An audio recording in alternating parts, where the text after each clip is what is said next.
ham, sausage, or turkey sausage wraps for $3. America runs on Dunkin'. Participation may vary. Exclusions apply. Limited time offer. For quality windows and doors along with personalized guidance and service, visit Springhouse Window and Door, your local Marvin authorized installer. Get started today at gospringhouse.com.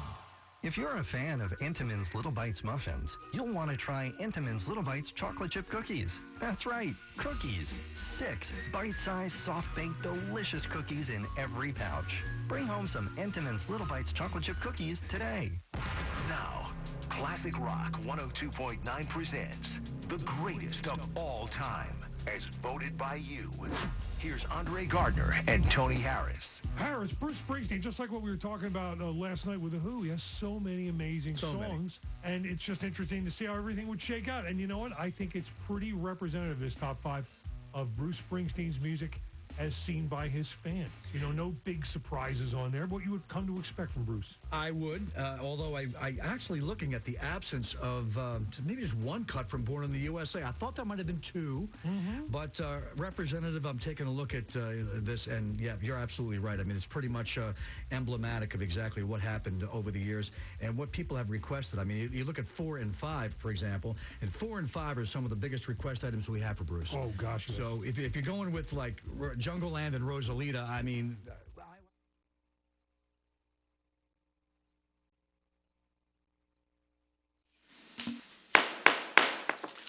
Good evening, everyone, and welcome to the Board of Supervisors meeting for October 14th, 2020. Can you hear me okay?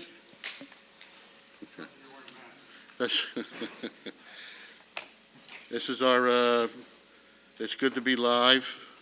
We've been doing Zooms, but we've had an occasional live, and hopefully this will be, again, the new norm, so to speak. As usual, we'll have a start off with a moment of silence. And in that moment of silence, I just would ask that we remember certain people and certain workers that are out there at this time of what I'll call difficult times that we're having.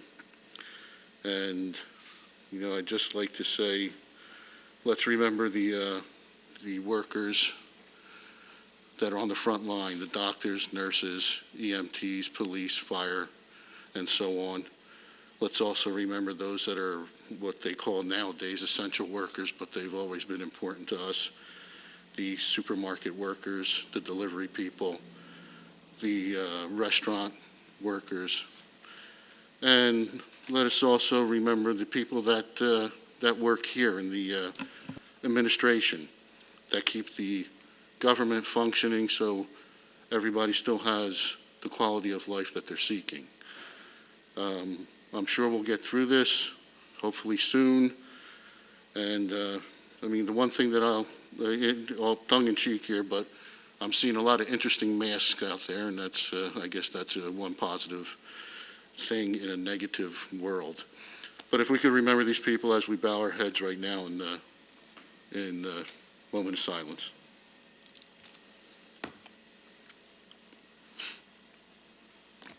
If you would stand with the Board of Supervisors for Pledge Allegiance.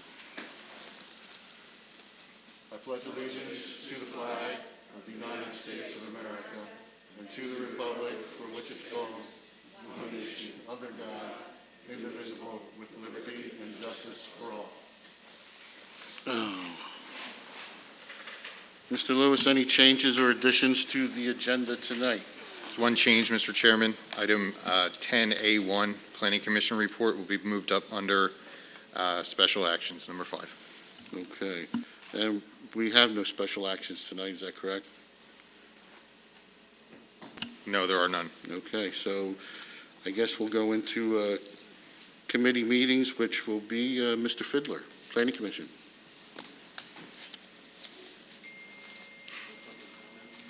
He'll be after. I can talk loud, but I don't know. Oh, we have no microphone? I'm here to give you a quick synopsis of our October 6, 2020 meeting. The first item of business that evening was the Goldberger/Kelly conditional use. This applicant, Dr. Goldberger and Kelly, are seeking to convert a single-family home with a home office into 2 residences. The owners will continue to live in 1 unit, and the second unit will be used as a rental unit. 1 new EDU will be required. The Commission voted to recommend that the supervisors grant approval subject to the conditions outlined in our attorney's letter. The parcel complies with all the dimensional requirements, and the proposed use is permitted in the R1 zoning district. Second item of business that evening was the authorization and a motion to sign the planning module, component 4A, for 3 Penns Trail and for the Rambo/Nurko subdivision. That motion was passed, and the documents have been signed. During the liaison reports, the members briefly discussed the work being considered by the Economic Development Committee to consider expanding some permitted uses in the business commons. The Planning Commission, at direction of the Board of Supervisors, would like to have input into any proposed uses being recommended before those requests are passed on to the Bucks County Planning Commission to be part of the update to the comprehensive plan. Basically, that concludes my report. If you have any questions, I'll try and answer them. Any questions for Mr. Fiddler? Yeah, the methodology here of the expanding the permitted uses of the business commons, does it go, why do you mention the comprehensive plan? Doesn't it have to be a rezoning or? Well, from my understanding, the Newtown Township Board of Supervisors would make possible recommendations for additional uses in business commons that would be reflected in the comprehensive plan. In other words, in the next 10 years, what are the economic engines that need to be considered for the jointure as well as Newtown Township? So, this had been done back in Dick Weaver's day with Jerry Shankman in 2009, which allowed medical uses on perimeter roads within the business commons, which had not been a permitted use up until that time. That brought medical uses into the park, but in 2020, 2021 with COVID, are there new opportunities for business uses in that commons that would help the economic stimulus to the township and the jointure area as well? So I think the more people that get a chance to have input before it goes to the Bucks County Planning Commission for any possible inclusion in the comprehensive plan would be a good thing. Understanding that we have a timeline on the comprehensive plan, and I know the grant funding has a horizon of when these funds need to be utilized to get the product out the door. Bucks County Planning Commission has been very willing to extend that timeline to get it done as long as they continue to get paid. So, down the road, I think there's a lot of work to be done, and, we are. Okay, just 2 follow-ups. I mean, I didn't know that the comprehensive plan got down to that level of detail, talking about a specific zone or business area of one particular town. But I see the point. Well, I think the comprehensive plan has 2 components. It has the basic principles of what the jointure would like to see in the next 10 years. And then there's action plan recommendations for each of the specific municipality. And that's where the component for the business commons may be an essential element of that. Okay, and you mentioned the funding and the timeline. I don't think we got the funding yet, the grant from yet, as per the last meeting on October 1st. I don't know, but I guess the Bucks County Planning Commission is expecting to get the funding because they're doing an awful lot of work. Well, they said they would probably get the funding as long as the money is still there. That's reassuring. So, but I know that, the assessments that each of the municipalities are charged can help offset some of the costs. But, I'm sure it would be nice to get a cost share from the grant application for updating this. So. Okay, thank you. And if any of the timelines could be expanded due to the COVID situation. I mean, we were slowed down this summer. So. Yeah, we're in a state of flux, but I think, as being as aggressive as we can on our end to get the job done, the better off we'll be. So. Yep. We forget about all the moving parts. Yeah. Okay. Thank you very much. Thank you, Alan. Okay. And we will go into our first session of public comment. Anyone that has anything to say of something that is not on the agenda, please come up and make your comment.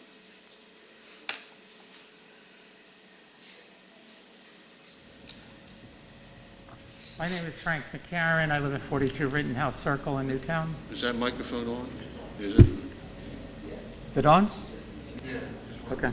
Get it closer. Is that better? Yep. Okay. I want to talk to you about eConsult's report that they gave you. I reviewed eConsult's report, and I don't believe that they delivered what they promised you. Here are 3 areas where I believe they missed the mark. First, Newtown Township was supposed to receive from eConsult 6 different reports. They are listed on page 18 of their technical proposal, and some were due to you from 1 to 4 months prior to the final report. In fact, eConsult was supposed to use their first 5 reports as a guide to create the final report. I submitted a right to know request to the township, and I was told that these first 5 reports don't exist. Here's an example of how that may have hurt you.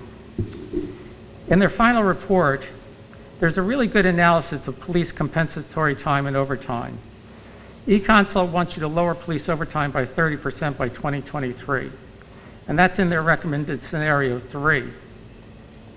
But the problem is you just signed a new contract through 2023, and maybe if you had received this information in one of the earlier reports that you were promised, you could have taken this up in the current contract you just signed. Second, the public was supposed to get a chance to comment on eConsult's findings before the final report was issued. There is an in-depth discussion on page 4 of their technical proposal of what this public meeting was supposed to be about. As far as I know, that meeting never happened. At the August 26th meeting of this board, Stephen Ray of eConsult referred to what I believe was the public survey meeting as this review meeting. And I submitted a comment to the board at your last meeting asking you to correct the minutes of August 26th that there was no public meeting. Third, the final report does not appear to contain a scope of work that I believe is expected under the STMP Strategic Management Planning Program and for which you received the grant. I expected to see recommendations along the lines of the report that eConsult prepared for the Borough of Pottstown. eConsult included the Pottstown report in their technical proposal to you as an example.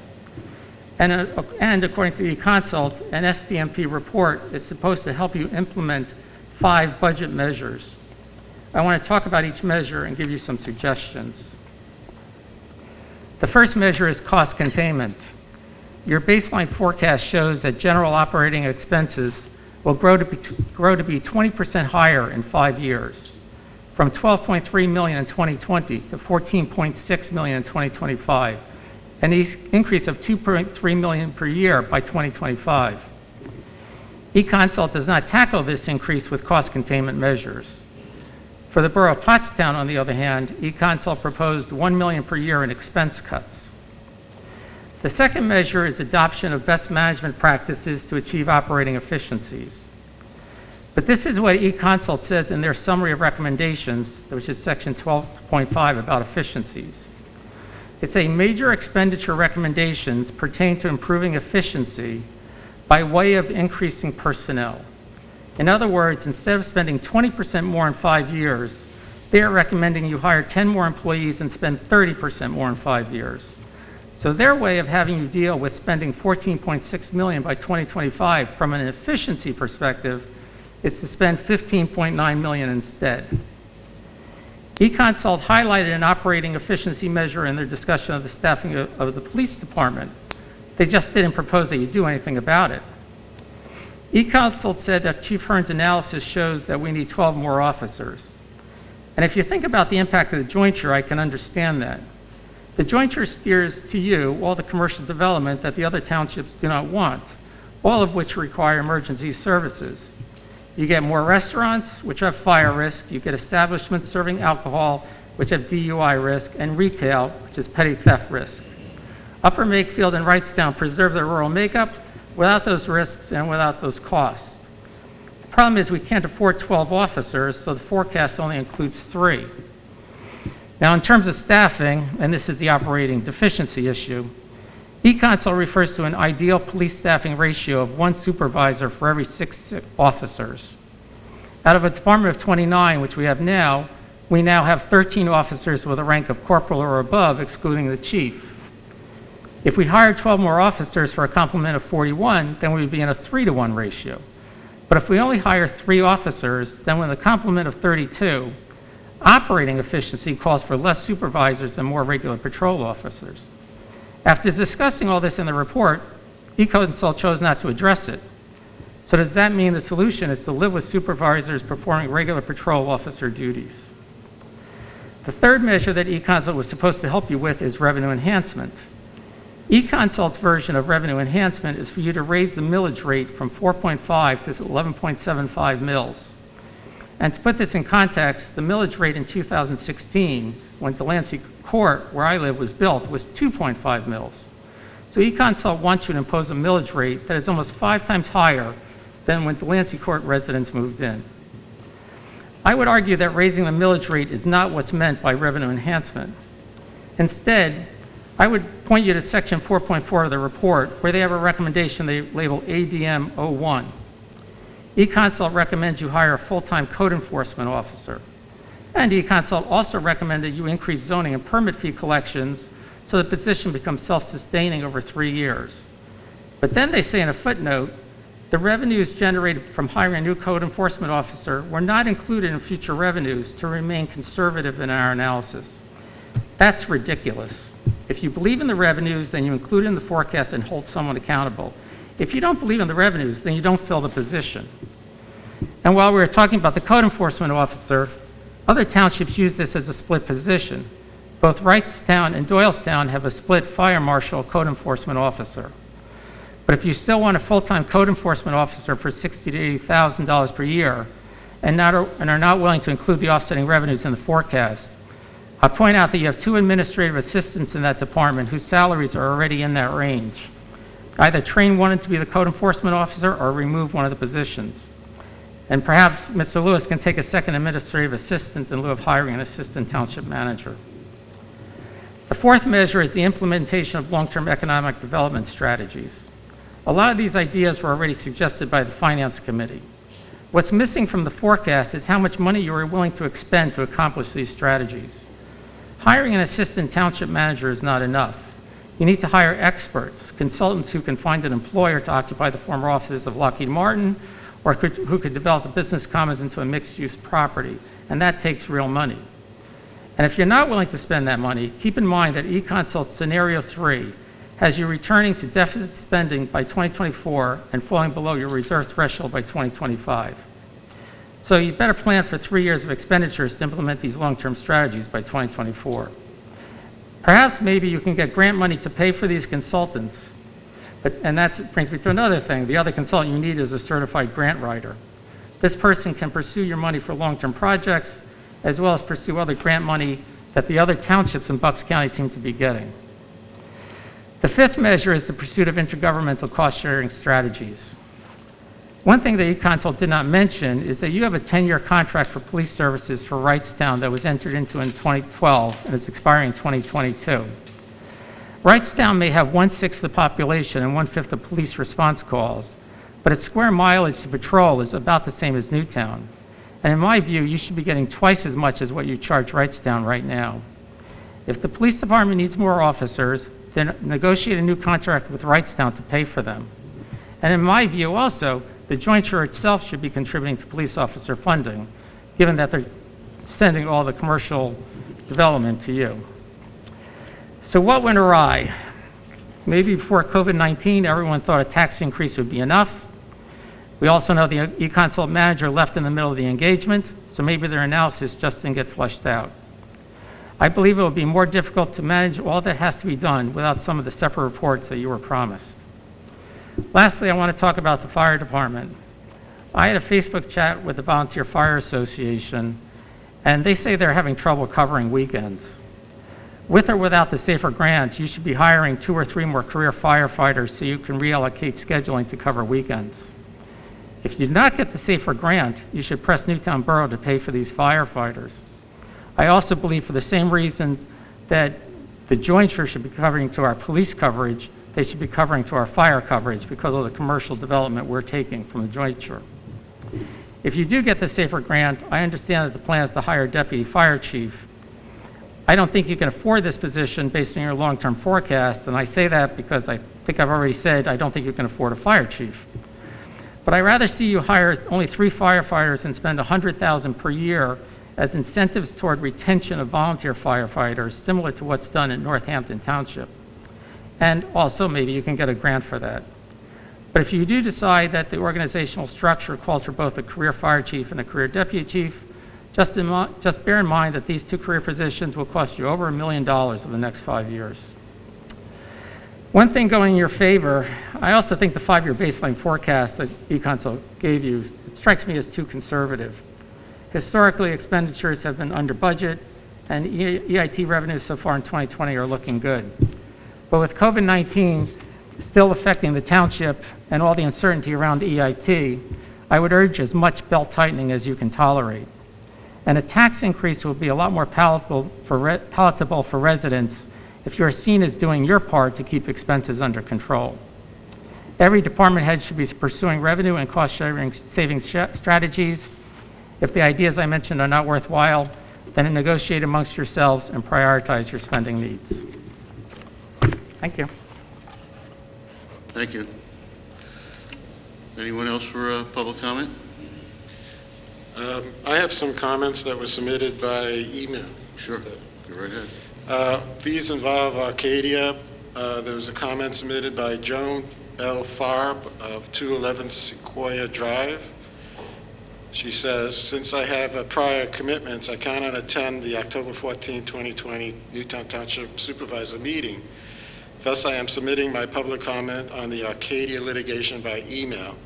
I support and applaud the supervisor's unanimous decision to appeal Arcadia's claim that they did not receive the supervisor's certified signed documents which denied Arcadia's project before November 25, 2018.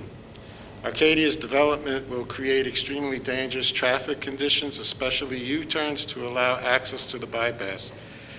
It is very worrisome for parents, grandparents, and concerned citizens to know that their and others' children's safety could be in jeopardy if school buses have to make U-turns on the extremely busy bypass every day to pick up and drop kids off. Thus, supervisors, please do not settle or compromise. Children's lives are at risk. Another comment submitted by Janice Minenberg at 41 Whitewood Court, I believe. No to Arcadia. Reasons. 1, traffic routing is dangerous, specifically proposed U-turn at Buck Road and Mill Pond Road intersection. Extremely high traffic, especially during rush hour. 2, land surface covered by Arcadia homes and blacktop would prevent water absorption. High water table will cause more swamp-like conditions in Eagle Ridge townhouse areas. 3, death to thousands of wildlife species and eagle hunting habitat. Important, if the Court of Common Pleas allows Arcadia to build due to Newtown's lawyer delaying a letter, you must appeal the decision. Already, money, time, and demands from citizens have been submitted to stop Arcadia. Fight back, don't settle. That's a comment submitted by Allison Kelly of 25 Canterbury Court. I am strongly against the residential development Arcadia in the woods behind where I live. Aside from the impossible traffic situation that it will cause, I am against taking down so many trees. Trees are important for our environment. In addition, there seems to be no plan to relocate the many animals, deer, raccoons, fox, woodchucks, rabbits, etc., that make their homes there. The last comment is submitted by Fred Amon, 181 Commonwealth Drive. I and many others attended every hearing of every version of Arcadia's attempts to develop the wooded area adjacent to Buck Road and Newtown Crossing. The various proposals presented were all fundamentally flawed by the problems presented by lack of safe access to the property. Each proposal was denied on merit. These conditions remain unchanged. Now we learn of a Hail Mary attempt to bypass the decision. Even if there is some technicality that has created a loophole that Mr. Van Louvenet intends to slither through, the clear intention of the Board of Supervisors was always denied. To fail to fight now would be to abandon the massive efforts of everyone that worked toward that end. The residents don't want it. The Board of Supervisors turned it down. If we have to fight them again in court, I urge you to do so. That's it. Okay. Thank you, Mr. Mack. Moving on to the 2019 audit presentation by Malley LLP.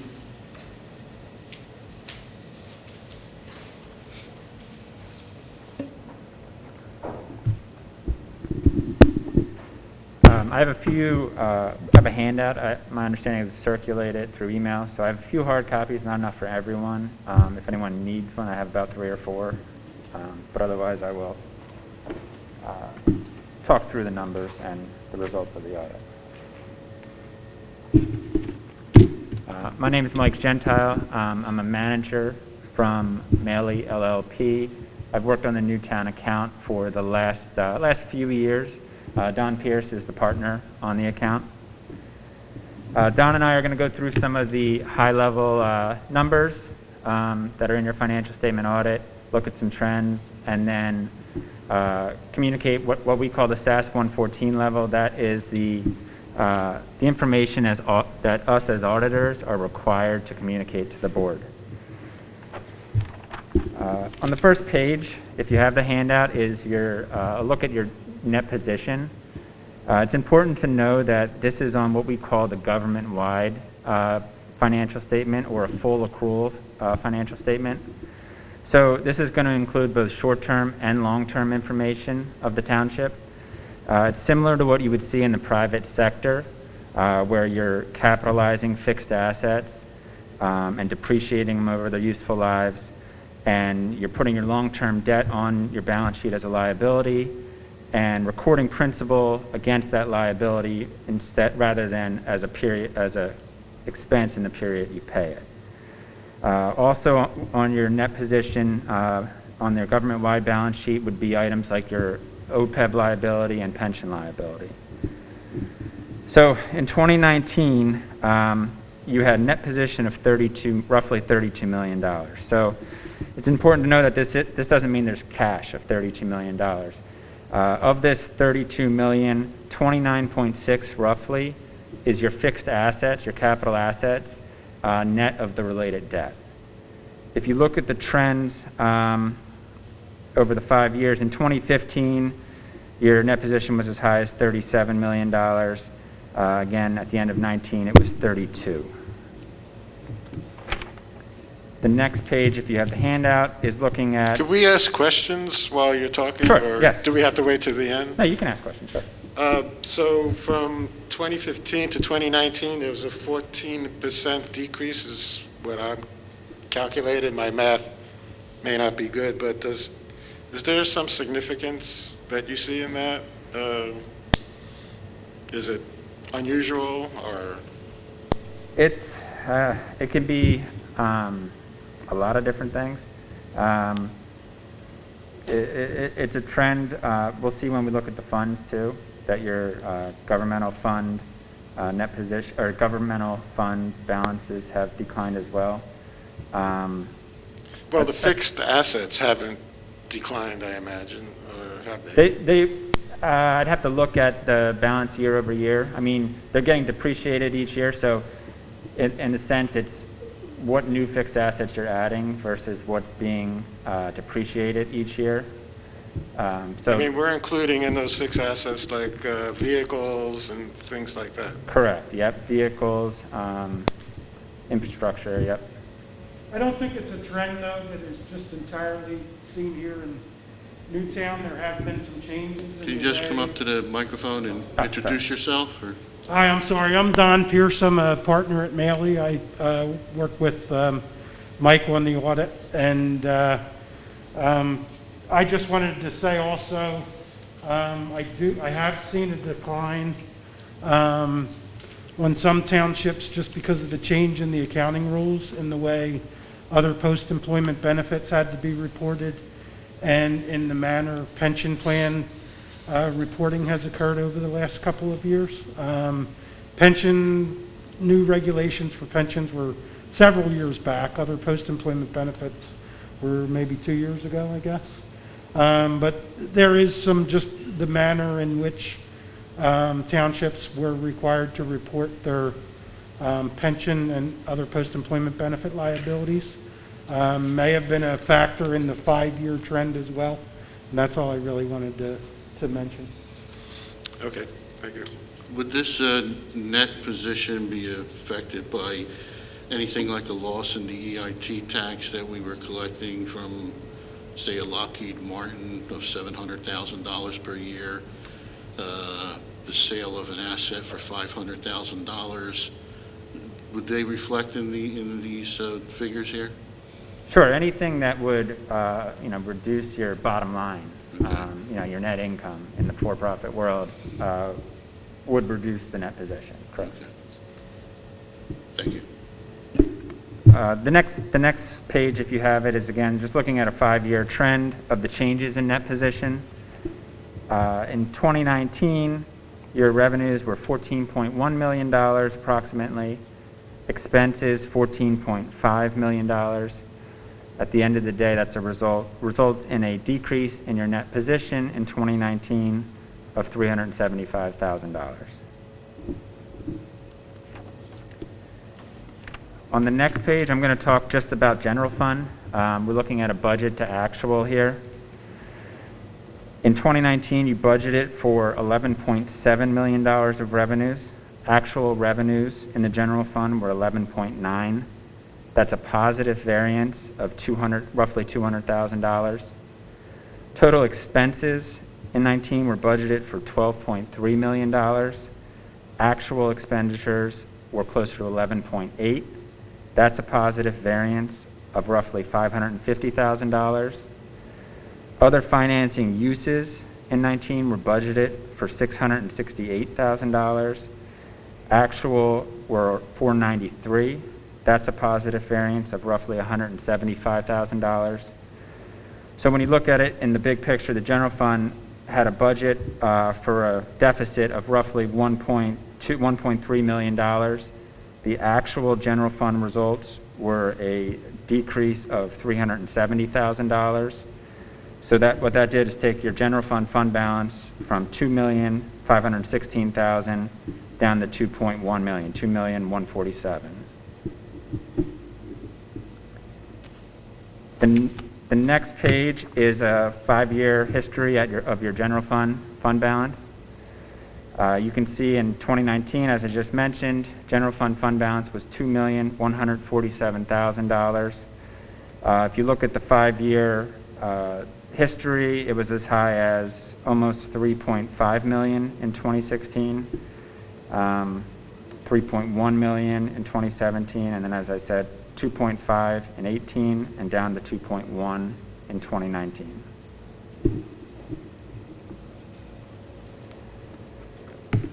The next page is looking at all of your funds. So not just the general fund, but debt service funds, any capital project funds. So the township in all of its funds has fund balance of roughly $5 million. It's broken down into different components. Non-spendable means it's like an asset that's not in a form that can be spent. So what that $47,000 is what we call prepaid expense. Restricted fund balance was $495,000. These restrictions, this means that this money must be spent for a specific purpose. Within this restriction is debt service, highway aid money, fire protection money, and rescue squad money. Assigned fund balance is $3.5 million. Assigned fund balance consists of 2.4 assigned for capital projects and 1.1 assigned out of the general fund to cover a 2020 deficit. Total fund or unassigned fund balance is $954,000. I wanted to mention on the assigned fund balance, this means that there's an intent to spend the money a certain way. It's not a legal restriction or a board commitment.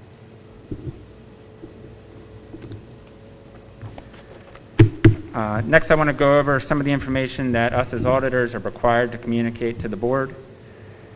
We conduct our audit in accordance with U.S. generally accepted auditing standards. We plan and perform the audit to obtain reasonable assurance about whether your financial statements are free of material misstatement.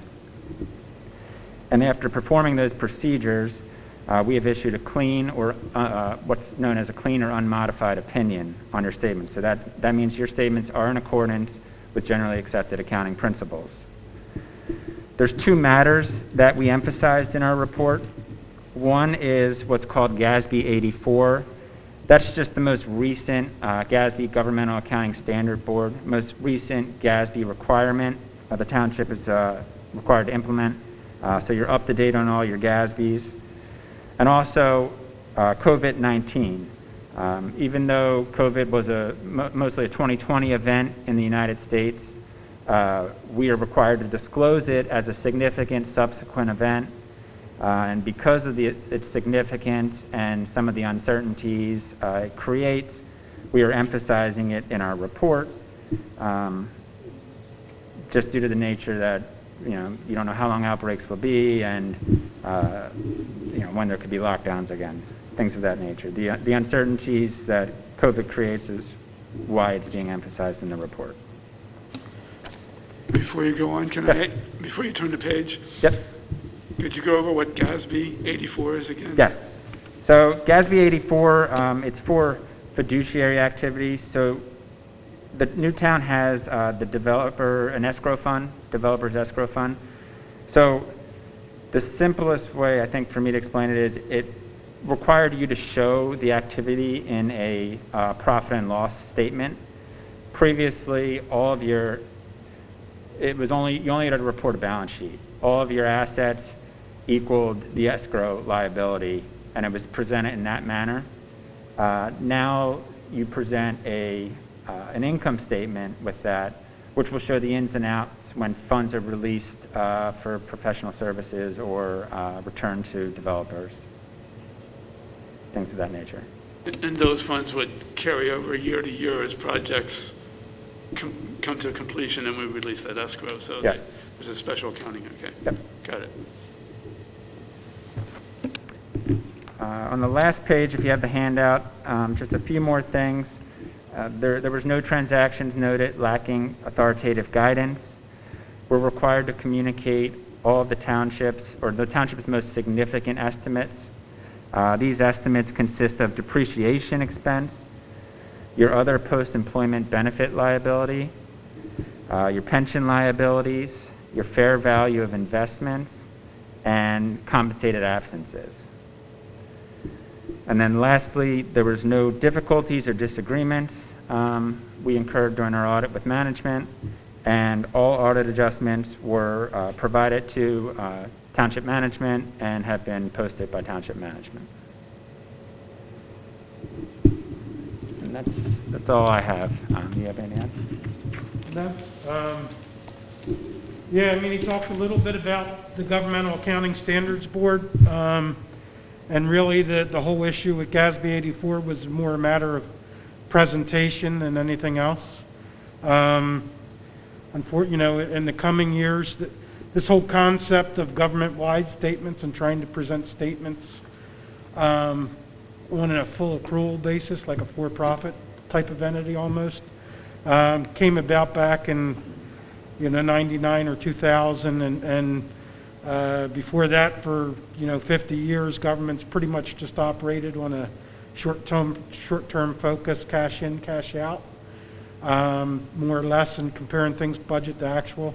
I only bring that up because now that we're 15, 20 years past the implementation of that pronouncement, when they brought about this concept of government-wide, the GASB is in the middle of a pretty big project to look at the whole financial reporting for governmental entities and trying to say, is the financial reports that are being issued giving the readers of the financial statement what they need to really assess what's going on. So over the next 3 or 4 years, you're going to see, it may be a couple years down the road before you see some changes in the way you got to make some changes in your financial reporting.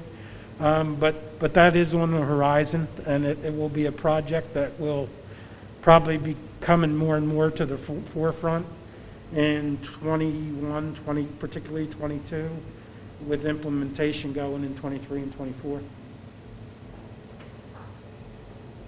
Probably more information than you wanted to hear, but it's going to be probably a relatively sizable change, coming up with a lot of significant impact.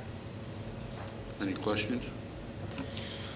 Just one on the general fund budget versus actual.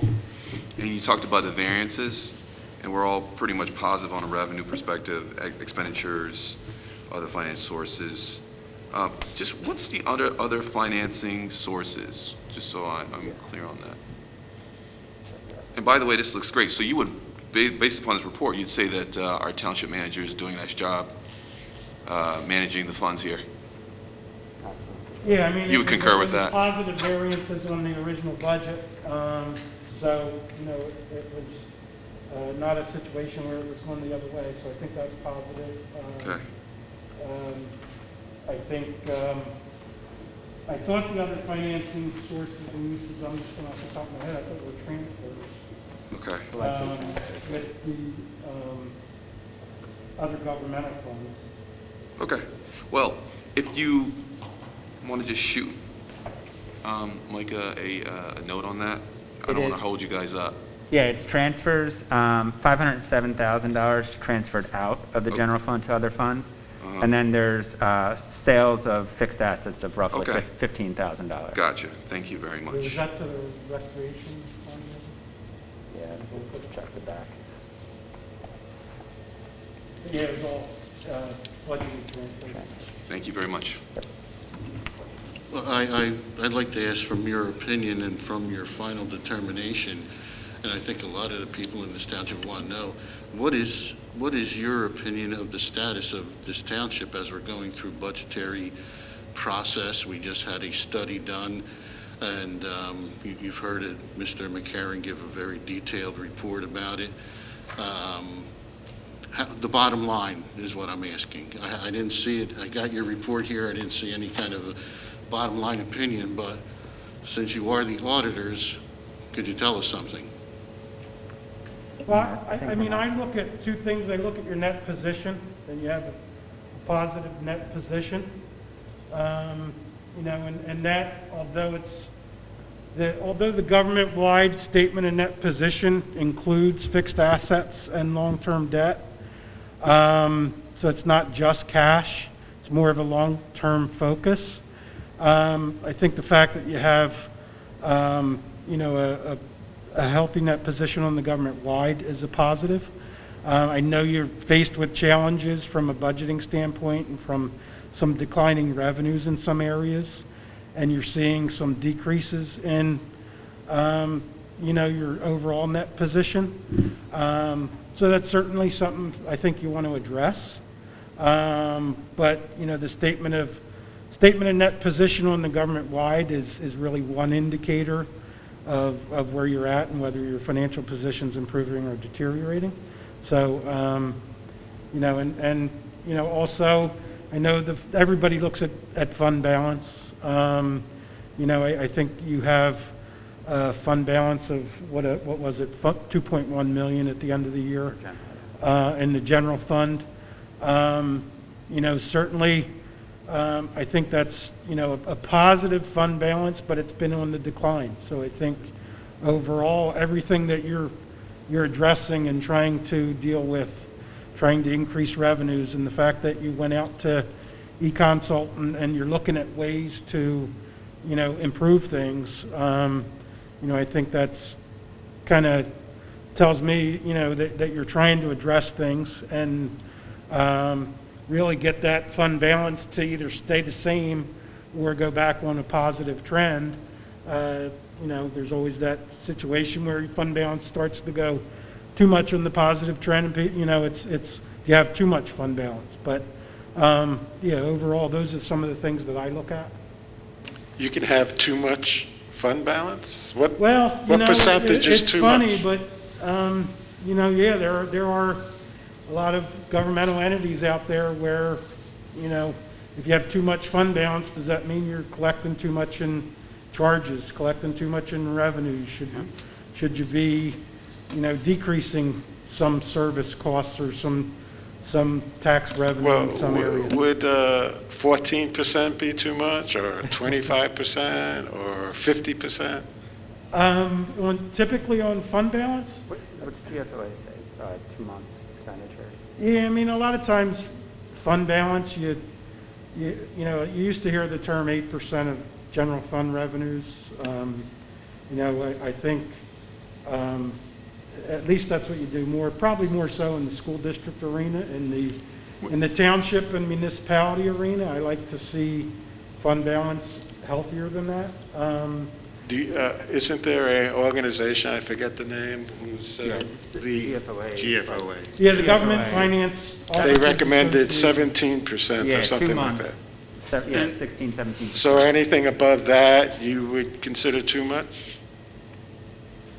Well, I mean, it's your word. You said too much. I'm somewhat of a conservative, I have a conservative opinion in that for me, there's never too much fund balance. I like to see townships and municipalities, and I say that, you know, somewhat jokingly, but I mean, you know, I like to see fund balance and I like to see financial health, and I'd much rather see that than somebody that's not planning for the future, or an organization or township that's not planning for the future and setting funds aside for different things.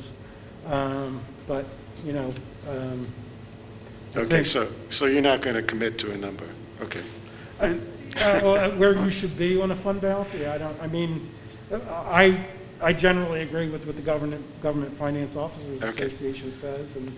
And we as a township, I think, have resolved to have a 10% of the general fund balance. So. And I'd much, you know, the 16 or 17% that GFOA has put out there, you know, I think to me is a number I usually like to look and try and achieve. Like I said, with school districts, they're in a little bit of a different arena. They tend to have fund balances that are less than that.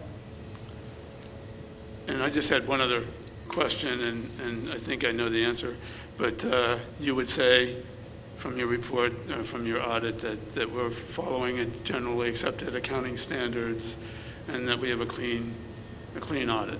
Yeah, we didn't find anything within our audit that was, you know, where we thought it was materially misstated.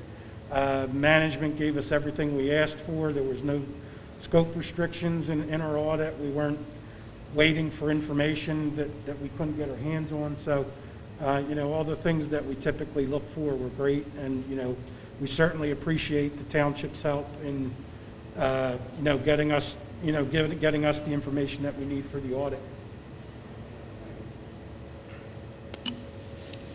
Mr. Chairman, if I might, I just wanted to thank Mally for all the work they've done this year. I mean, this process starts in early spring, and you're seeing the results of it now. So, and this is for 2019, so I guess we'll start working on 2020 now. So, Ought to be an interesting report next year. I just have one more question, and I guess if you can answer this, but what is the difference between the audit that you perform and the audit that the state performs when they come out to audit the townships? What are we looking, what is the difference, and what are we looking at difference-wise?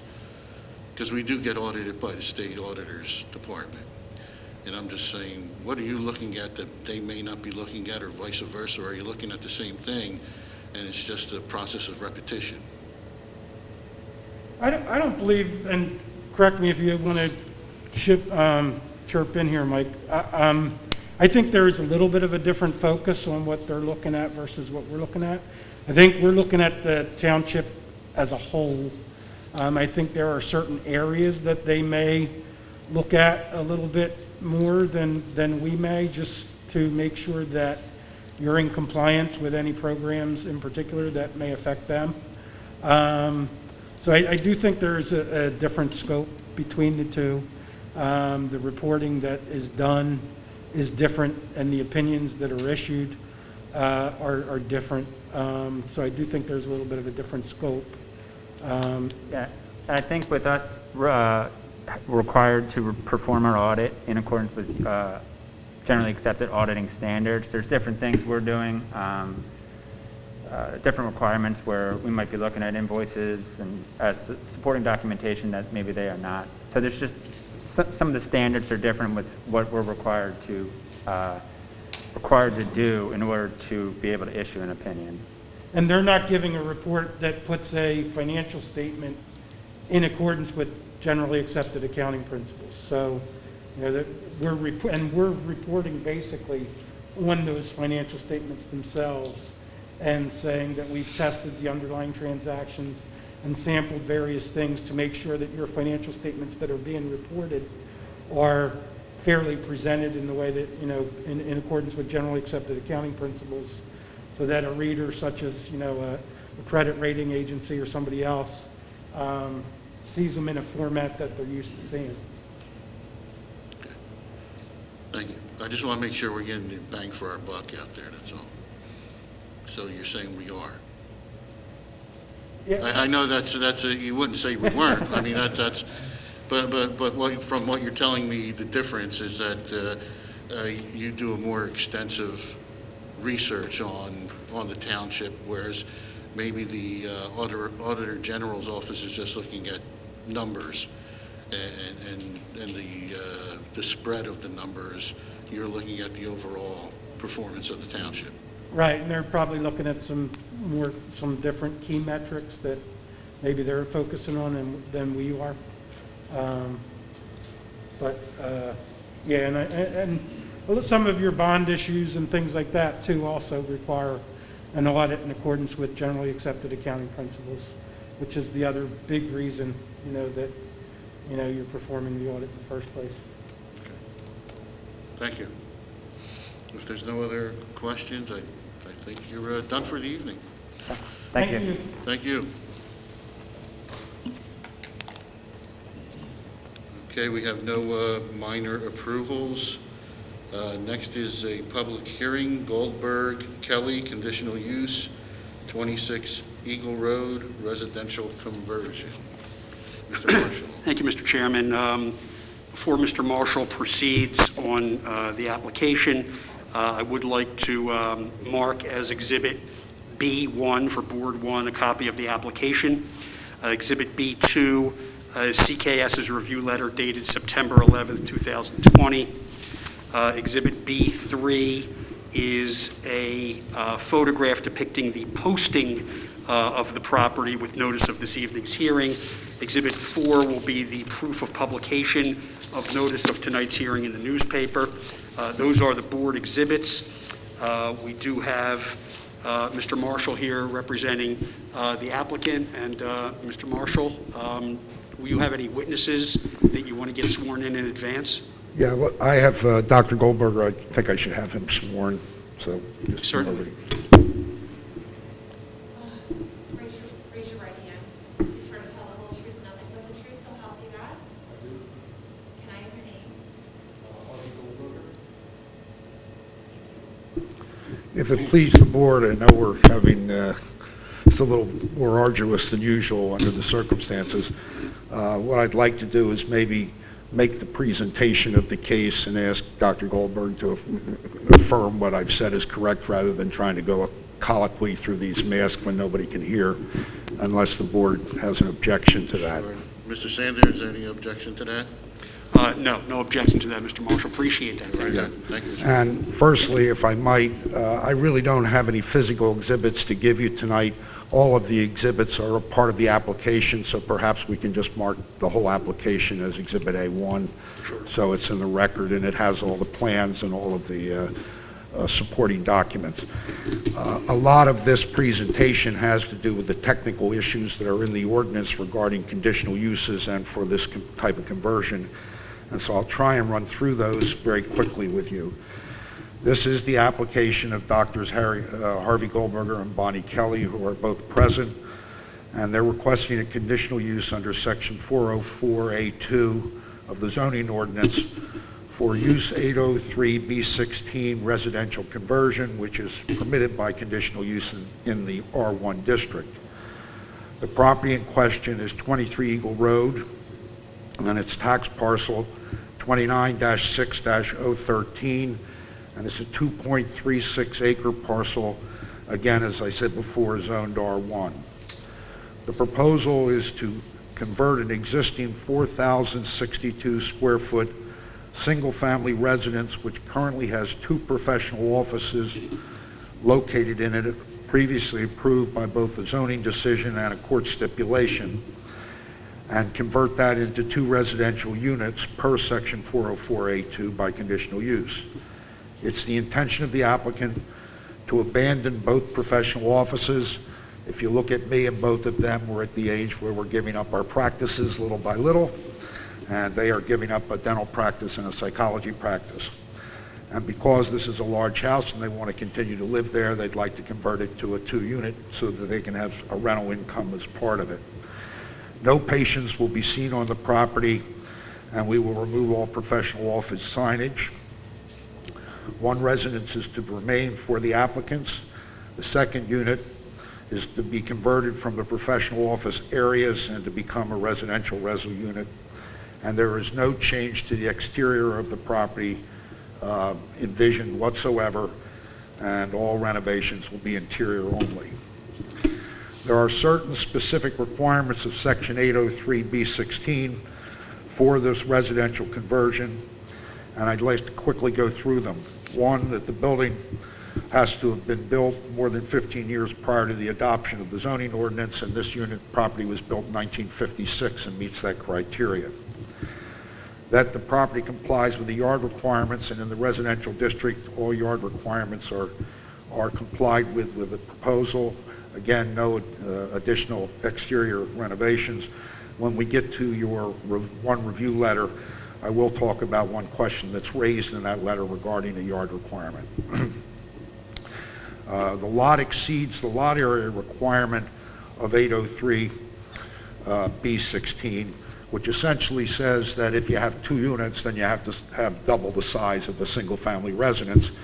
The R1 district is 40,000 square feet with public water and sewer, and this is served by public water and sewer, and we have 2.36 acres, which is more than 80,000 square feet. That the conversion will comply with labor and industry regulations and Bucks County Department of Health regulations. The property is served by public water and sewer. There is no new mains needed. 1 EDU is required for the additional unit, and we have received a letter from the township authorizing that from your list to obtain that 1 EDU, and if that's a condition of approval, we will obtain that 1 EDU. The next provision of that section that's applicable is there'll be no change to the appearance, and the bulk remains unchanged. And as I've attached photographs with the application on all sides of the building, it says 4, but there's more than 4 sides to this building, so there's more than 4 photographs, and no changes are proposed whatsoever. And because this is a 1-story building, there'll be no exterior fire escape or outside stairways, which is also a requirement of that section. 4 parking spaces would be required. There are 7 currently on the property, as that was what was required because of the professional offices, and so we meet the parking criteria. And the parking, none of the parking is located in the setback requirements for either any of the yards. The impervious coverage is in accordance with current approvals, and there's no change in the residential character or should have no impact on the neighborhood. If you can visualize where this property is, it's immediately next door to the Birches. It's the first property going up Eagle Road on the left-hand side. Sits well off the road and is incredibly well buffered. It's literally wooded on all four sides of the property. We don't envision any drainage changes necessary because there's no additional impervious being or no additional construction on the outside.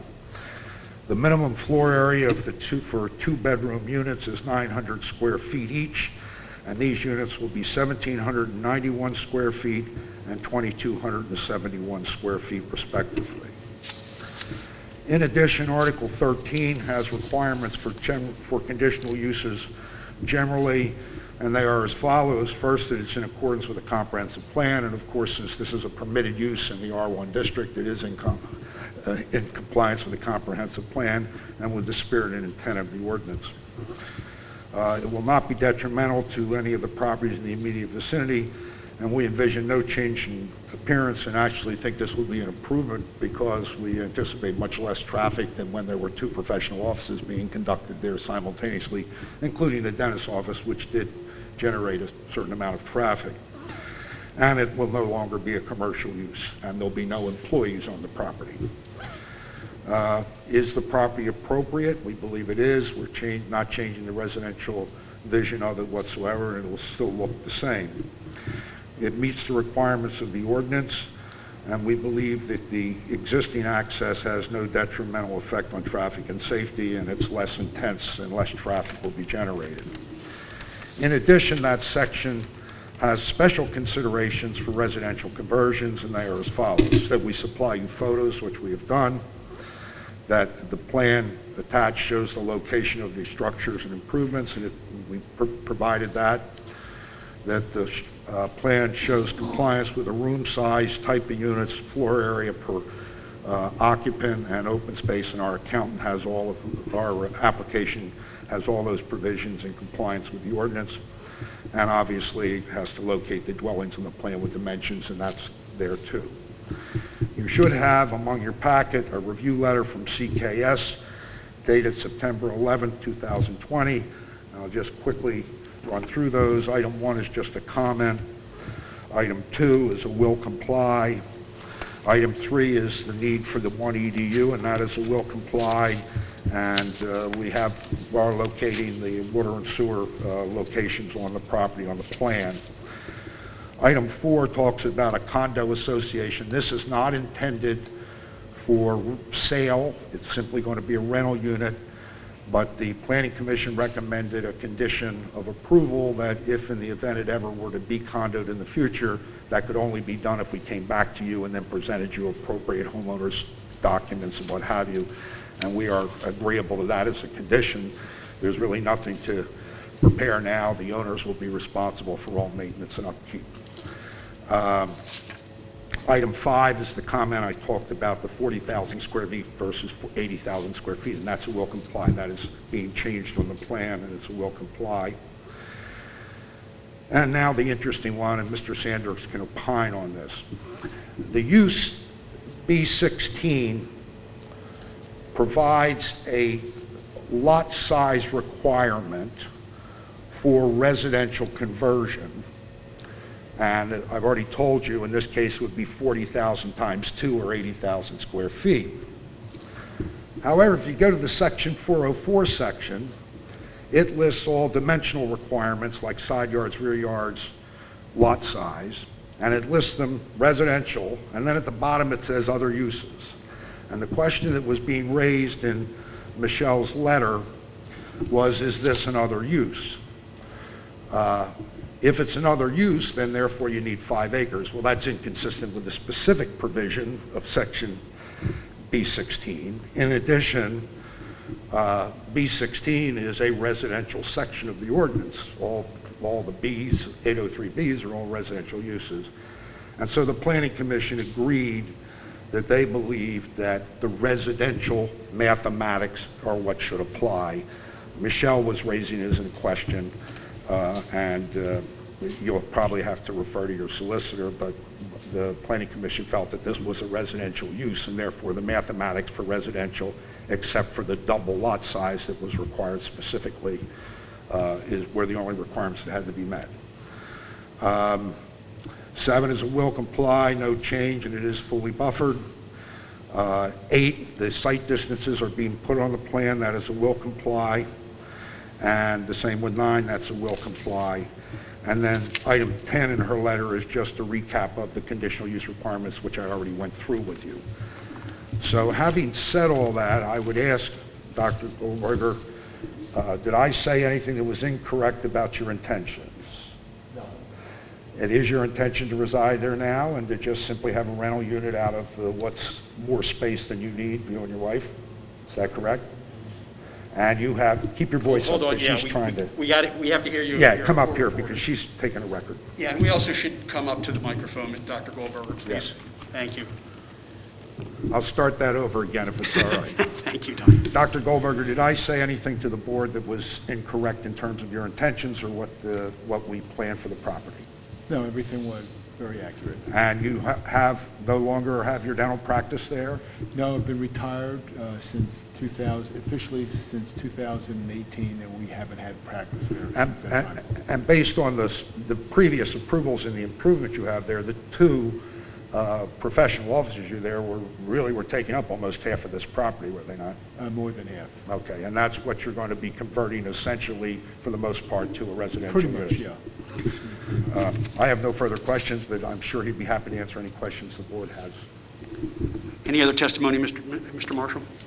No, unless you have questions. Thank you, yeah. Mr. Chairman, it would be appropriate for board questions at this time. Sure. Does anyone have questions for this applicant? I have one question in regards to the possible reconversion back to a commercial aspect.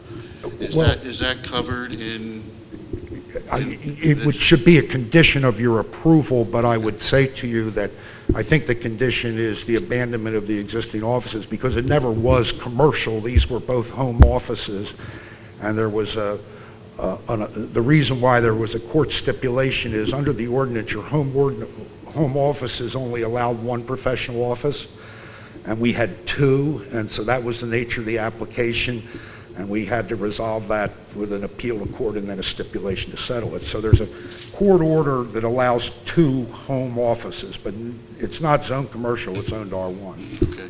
So when and if this is sold, it'll be sold as a residential property? Yeah, with 2-family residential property. Or it could be converted back to a Yeah, it certainly could go back to a single. But not to any kind of commercial use? Yeah, and if somebody wanted a home office, they'd have to come back to you and get it, because we're agreeing that what has been previously approved will be abandoned as a condition of this approval. Okay. That's all I have. I did have one quick question. There is a physical connection between the 2 homes, and it's a permanently locked door?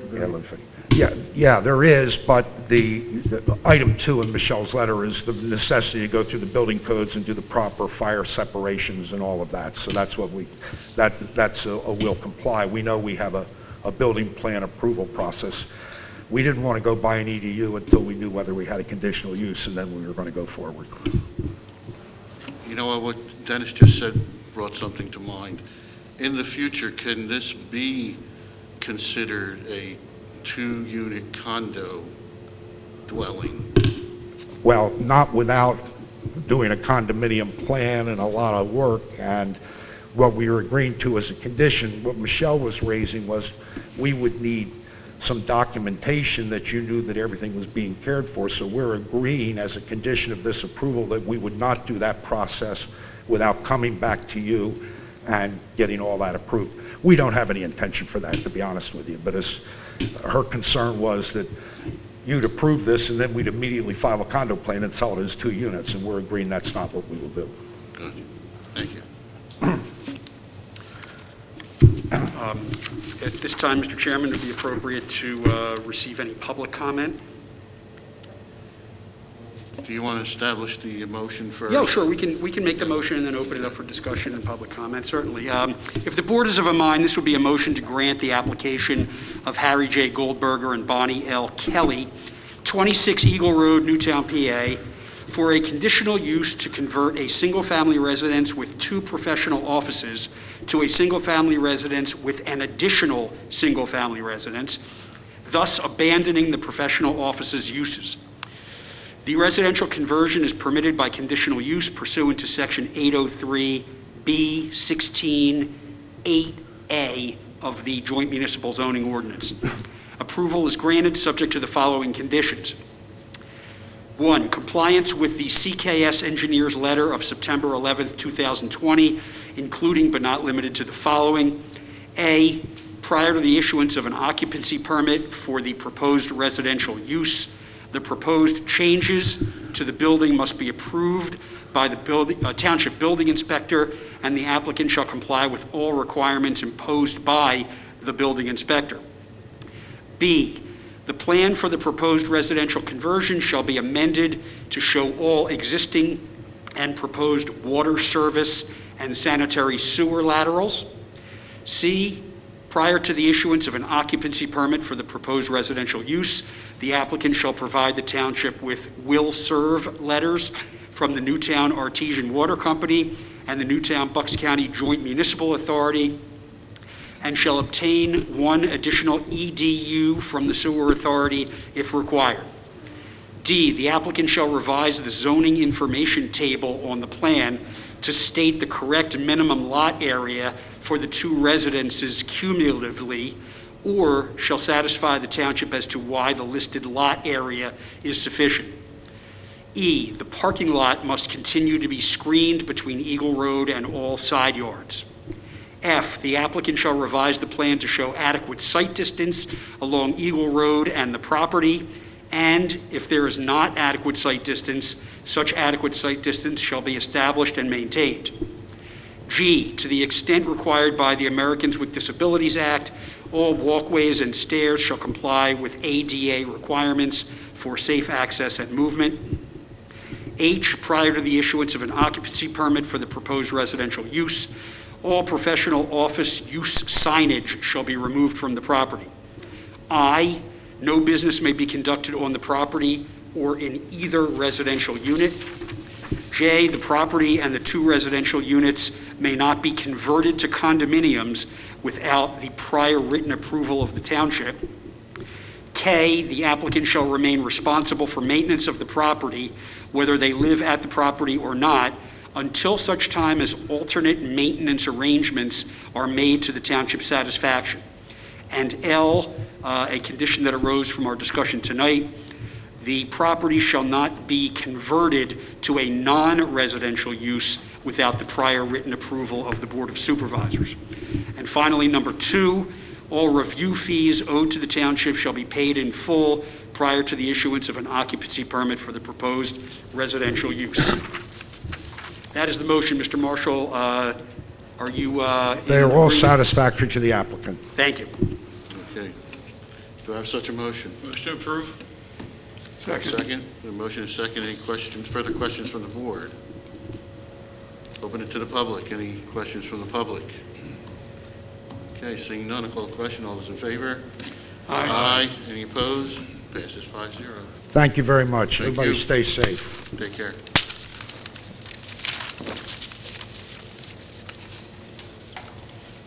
Okay. Come to reports of committees, boards, and commissions.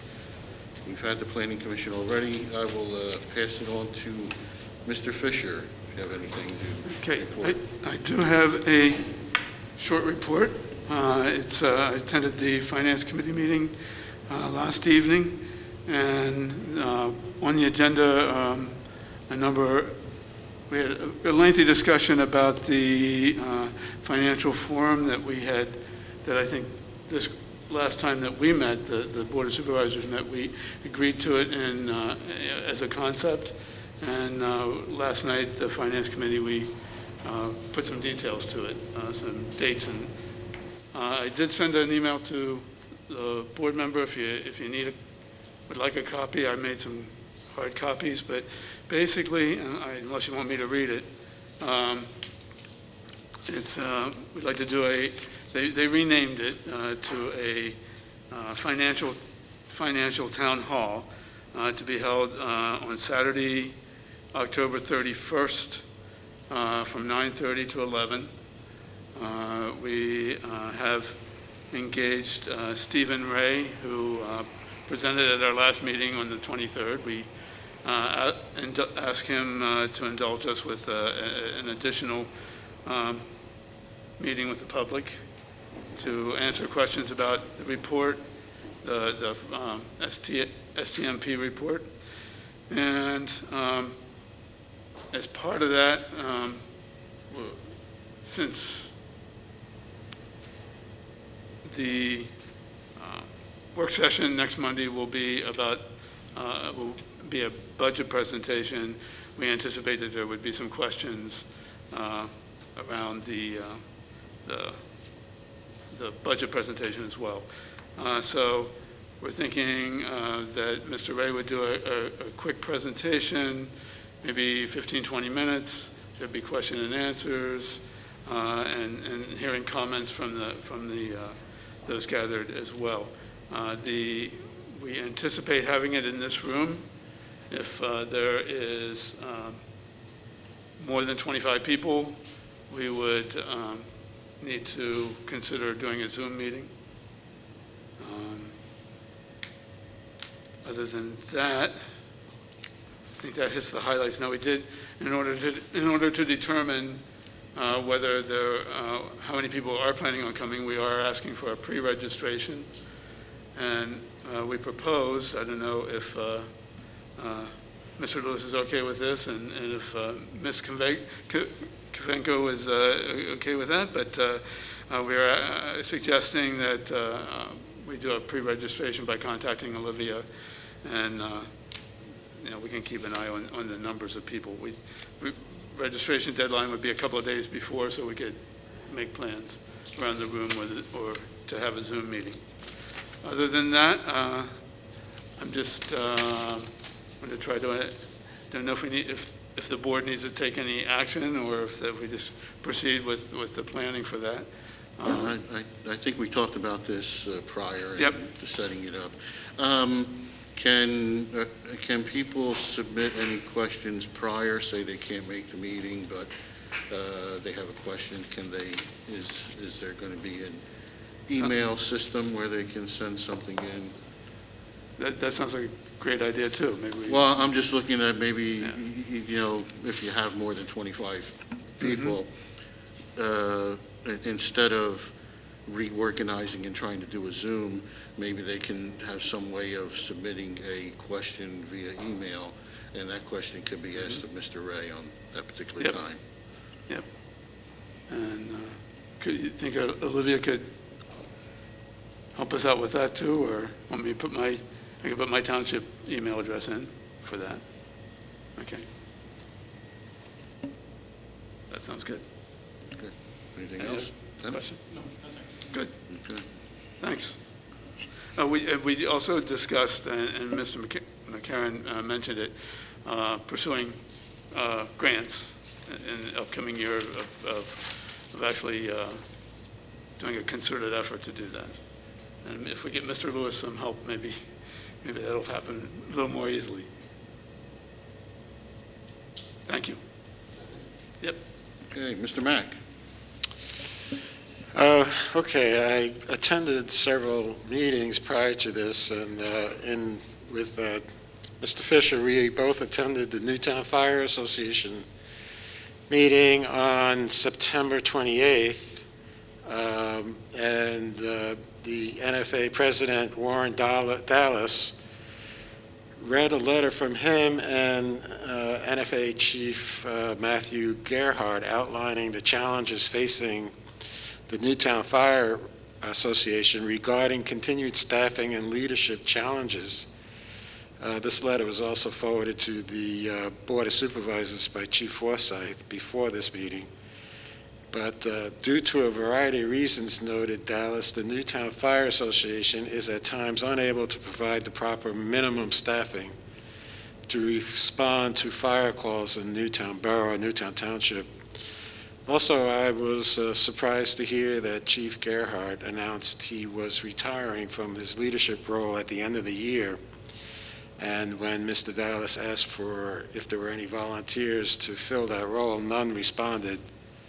And I guess they also mentioned they were moving towards one fire chief, and that would have to be approved by the Newtown Fire Association membership and the Board of Supervisors. The other meetings I went to are the Joint Zoning Council. I believe Mr. Fisher was there also. Dennis, why didn't you take up something? If you have anything to add, please do. But sure. We attended the October 1st, 2020 Joint Zoning Council meeting, and obviously the E30 use that we approved was adopted, I guess, and it's now the law of the land for the jointure, and so it's on the books, basically. There was a discussion of an ordinance change regarding horse farms or riding academies, and it has to do with horse manure and the flies as a nuisance to neighbors. So that was quite interesting. I don't want to use the other terminology that I had down here, but there was also a discussion of short-term rental ordinance, such as like an Airbnb, and they decided, had to define what a family was, and they mentioned that the jointure solicitor would be in touch with Newtown to get this on the Newtown Planning Commission agenda. Finally, about the comprehensive plan, Jeremy Stoff, who's a planner at the Bucks County Planning Commission, presented an update to the resident survey and the comprehensive plan. They haven't done a thorough analysis of the survey, but a total of 724 responses, and those responses indicated that residents value open space, farmland preservation, and they voiced concern over growth management and traffic congestion. But there was much discussion regarding the Newtown Environmental Advisory Committee's recommendations. Dennis, you can pipe in if you remember more, but they had some problems with the terminology such as climate emergency, and the main takeaways I got were from this discussion was the council does not know how these recommendations will fit into the final plan, and they suggested perhaps presenting the recommendations to the planning commissions, and that the environmental action advisory councils of the different townships should take a look and give their input as well. Finally, I think we mentioned that the Bucks County Planning Commission said it looked very favorable that a grant administered through the Pennsylvania Department of Community and Economic Development would be awarded to the jointure to help defray the costs. The grant request was for $25,000, but it looks like it would be about 10% less. The estimated cost for the Bucks County Planning Commission to develop the plan is $50,800. So the grant will cover less than half of that, but a good portion of that. Mm-hmm. The last meeting I attended was the Environmental Advisory Board. I think, Dennis, you were there too. Yes, I was. It was my favorite committee. On October 12th, this Monday, and Elaine McCarran, a resident of Delancey Court, spoke about invasive plants which have killed a lot of trees in the common area. And she requested clarification from the township engineer regarding limited disturbed area in relation to this problem. I really can't say I understand that very much, but maybe at some point we can delve into that. But also discussed was updating the links to and the highlighting of activities on the township page for the council, pursuing aggressive granting opportunities for things like free electric charging stations for vehicles, improved bicycling infrastructure. A sample resolution was discussed regarding liquid natural gas transportation, and that was sort of tabled until the members could get more information about that. They also talked about the Joint Chairs' review of the EAC's recommendations for the comprehensive plan, and they suggested that the Newtown EAC work in concert with other joint townships on revising the recommendations, perhaps.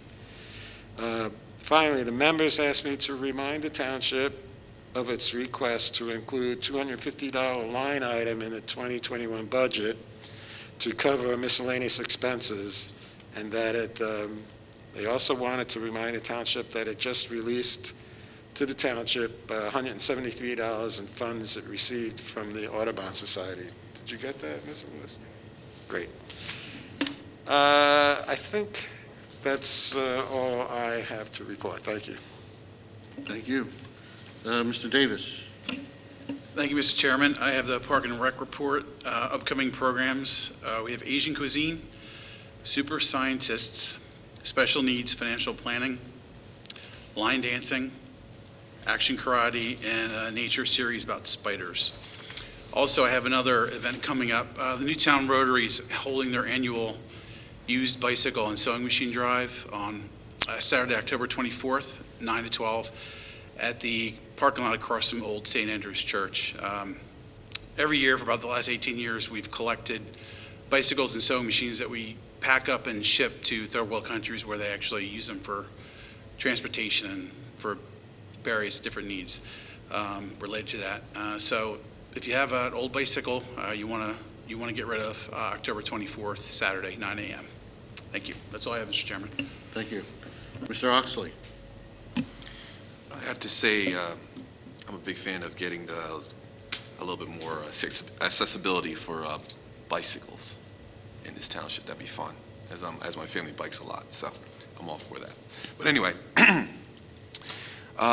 September 29th, Mr. Fisher and I had a meeting with the chairs of the Finance Committee and the Economic Development Committee to discuss eConsul's report and how we could work together as two different bodies, but kind of figure out how we can work together in order to make sure that we accomplish our goals and not overlap in certain objectives. Appreciate the partnership on that, Mr. Fisher. It was a great meeting. I thought we created some sort of direction, and look forward to the next meeting. Thank you on that. Mr. Peters and I, the chair of the Economic Development Committee, based upon some direction, recommendations from Stephen Ray, decided to reach out to Commissioner Harvey. He will put us in contact. Commissioner Harvey was more than happy to put us in contact with some biotech companies that were being started in Doylestown. So we had a very nice conversation with them about ways that we could be on the list, identified as a township to take on some of those companies as they continue to grow, so that we can start the surplus of economic development in this township. So appreciate the meeting. We'll have another one with those individuals for our next Economic Development Committee meeting to talk about feasibility of what we will do in terms of how we can lay the groundwork in terms of bringing some of those companies over, and also options for as farmer companies might decide to leave New Jersey, what that looks like for us on the township level. And then lastly, the Economic Development Committee asked me to read a memo to the board from our meeting on October 1st. Members continued their ongoing discussions of ways to bring additional earned income tax to the township and otherwise promote the sustainable economic success of the township. One option has been discussed at length by the EDC over several meetings and has been an expansion of the scope of permissible uses within the industrial park business commons to include, among other things, multifamily residential dwellings. The EDC has previously discussed that such housing, one, is presently underserved throughout the township, and jointure as a whole, two, would allow existing non-township residents who work in industrial park business commons or elsewhere within the township to relocate within the township, thereby making their income subject to township EIT.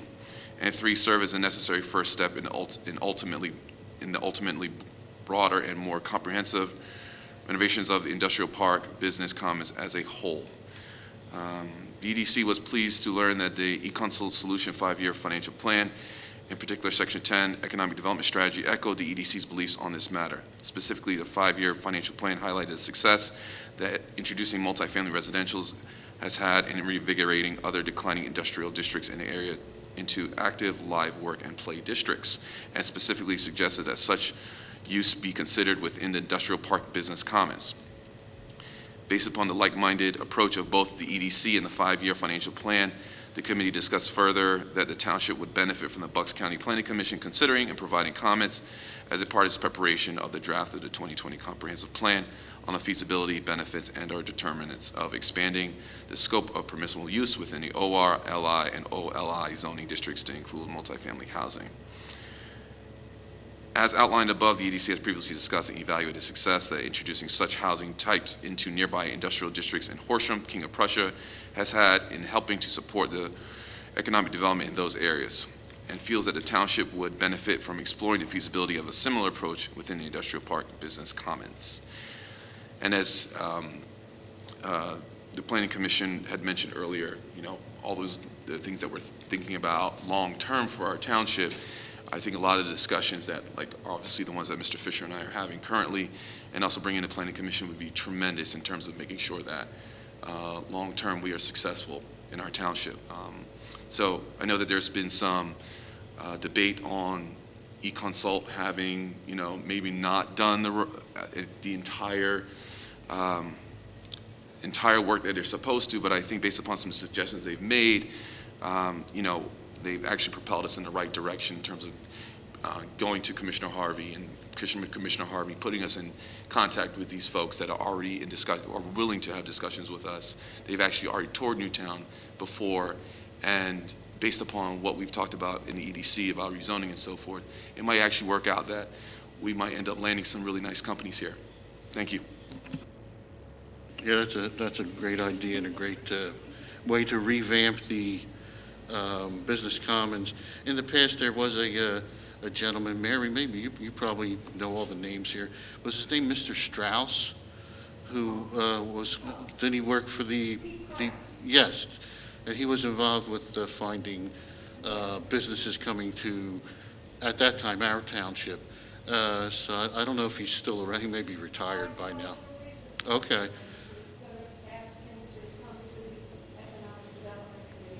Yeah, and after he comes to Economic Development Committee, lays the groundwork, maybe he could come to the Board of Supervisors and also speak to us, because I know he's pretty much got his finger on the pulse of different businesses that may want to relocate to Newtown, or attractiveness to 95 corridor should be a great approach to take. But great job. Thank you, Mr. Oxley. Thank you, Mr. Chairman. Let's see, moving right along, reports of officials, engineers report. For 3 Penn's Trail.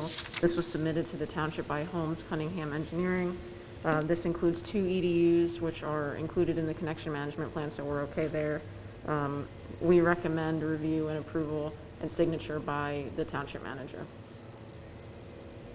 Okay, so do we need a motion for the 3 Penn's Trail planning module resolution? Yeah. Do I have such a motion? So moved. Do I have a second? Second. A motion and a second. Any questions from the board? From the public? Seeing none, I'll call the question. All those in favor? Aye. Aye. Any opposed? Passes 5-0. Great, thank you. Nothing, that's it? That's all I have. Okay, thank you. Okay, Solicitors Report. Thank you, Mr. Chairman. First item on our Solicitor's Report is Delancey Court dedication. Delancey Court, through its attorney, submitted a letter requesting dedication of the public improvements in Delancey Court. Pursuant to the municipality's planning code, the township authorized CKS engineers to go out and inspect the public improvements. CKS has issued a letter dated October 8th, 2020, containing a punch list of items that still remains to be done. In light of that, I would request a motion from the board to deny the dedication request for the public improvements at Delancey Court. Is there any estimate of when these improvements would be completed? I would say that's up to the developer. Okay. Okay. So the motion would be a motion to, I'm sorry, Mr. Motion to deny the request for dedication of the public improvements in Delancey Court. Okay, do I have such a motion? So moved. Do I have a second? Second. A motion second. Any questions from the board? So, can I understand this better? Maybe I didn't read all the documentation, but I guess Toll Brothers did not carry through, correct all the things that had to correct? Is that the reason? Correct. There's a list of 15 items, it looks like. A couple of them, one of them has an A and a B, but Yeah. a number of improvements yet to be done. Well, and it doesn't mean that they won't be completed. It's just at this particular time they haven't been. So, so any other questions from the public? Yes, sir.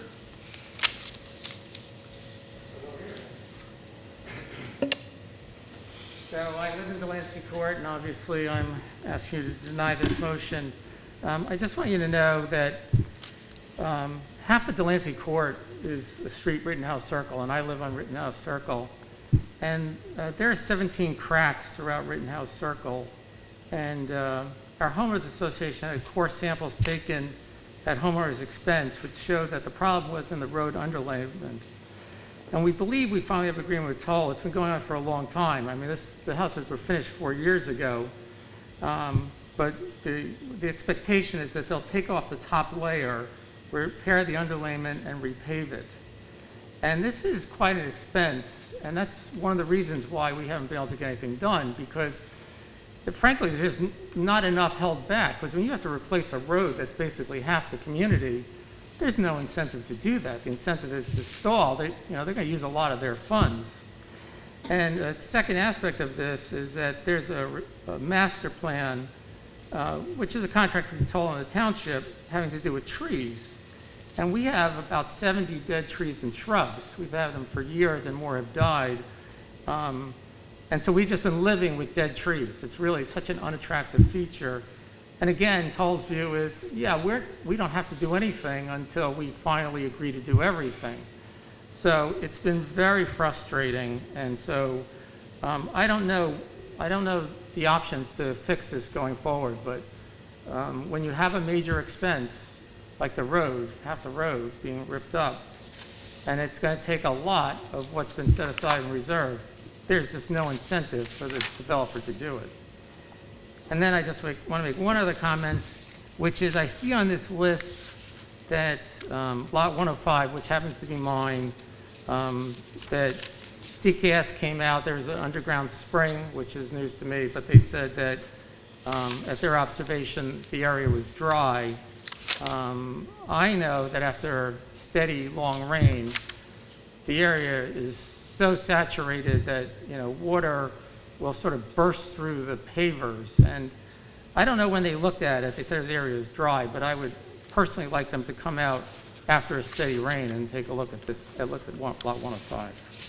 So.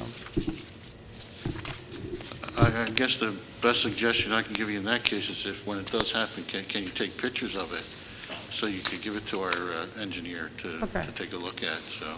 Okay. Sure. Can I ask a question? I'm sorry. Oh, no, I was just going to say in regards to the punch list being completed, do we have any conversation with Toll Brothers, or does CKS have any conversations in regards to completing this, that some sort of pressure can be put on them? Well, CKS would have the discussions with them. CKS lets them know what needs to be done. We can take a look at the development agreement and financial security agreement to see what the time limit is, if any, on the completion of public improvements, and what notice, if any, we need to give to the developer that they're potentially in default of the agreements, and perhaps we can do what we do with the villas and draw down their money. Yeah, I was going to say, do we have anything in escrow right now that we're holding? Mr. Lewis indicates yes. Okay. Which is probably why they're asking for dedication, because they want their money back, and holding the money is the hammer that we have to force them to finish the improvements to the township's specifications. So we may have some incentive to go back to Toll Brothers and twist arms a little bit, so to speak. All right. Anyone else? I'll just make a note that in the comments from CKS to us, they mentioned the dead trees. That's number 5, and they talked about having the meeting on the 9th. They also talk about all pavement corrections are to be completed in accordance with the agreement between Toll Brothers and Homeowners Association. So most of what you mentioned is in this letter. Okay, thank you. Okay, I have a motion and a second to, again, Mr. Sander, repeat that? Deny the request. Okay. Deny the request for dedication of the public improvements into Lansing Court. Okay. Seeing no further comment, unless anyone else has anything to comment. John, did you have something? Did you have something to say? No, I think it could wait, thanks. Okay. I'll call the question. All those in favor? Aye. Aye. Any opposed? Passes 5-0. Anything else, Mr. Sander? Nothing further. I will have an item under new business to raise. Okay. Manager's report. Thank you, Mr. Chairman.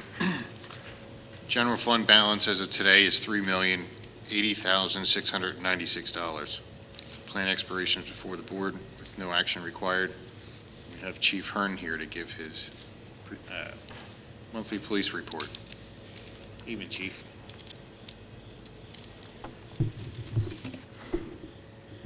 Good evening, sir. Can you hear me?